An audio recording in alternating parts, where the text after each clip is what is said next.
South Florida teen under arrest after police say he took his stepfather's vehicle without permission. Now, once in the car, the 13-year-old hit two women and a baby, then took off. And tonight, the father of the baby is talking to CBS 4 News. CBS 4's Joan Murray is live on Miami Beach with that and also what a judge had to say to the teen's family. Joan.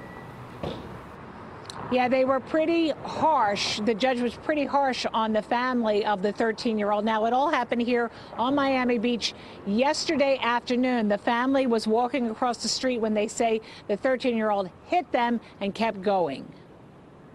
Devastada, pues todo, o sea, son el tipo de tragedias que Johnny Pinzon says he never expected it would happen to his family. On Sunday, his mother-in-law and sister-in-law were walking toward the beach with his 3-month-old daughter in a stroller when they were hit at the intersection of 77th and Dickens Sunday afternoon on Miami Beach.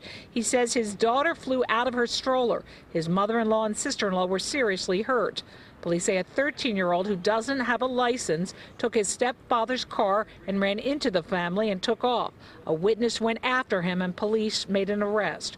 In court, the judge had some tough words for the 13-year-old's family. I don't know what's going on in your house, but this young man had 27 absences from school last year and his grades stink, okay?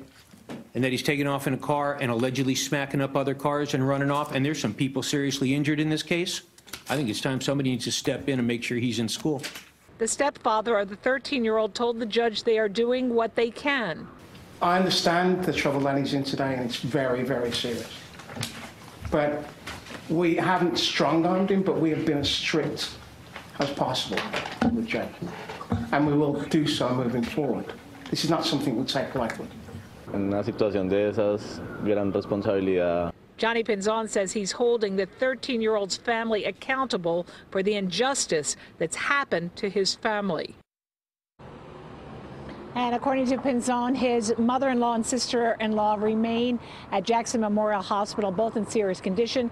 He says they both have broken bones. Fortunately, his child does not have any broken bones, but is bruised and has several cuts. Now, as for the 13-year-old, the judge said he could go home, but he remains under house arrest. He'll have to wear a GPS monitor, and he is not allowed to leave home except to go to school, or rather to go to the doctor or to also to go to church. Live on Miami Beach, Joan Murray, CBS 4 News.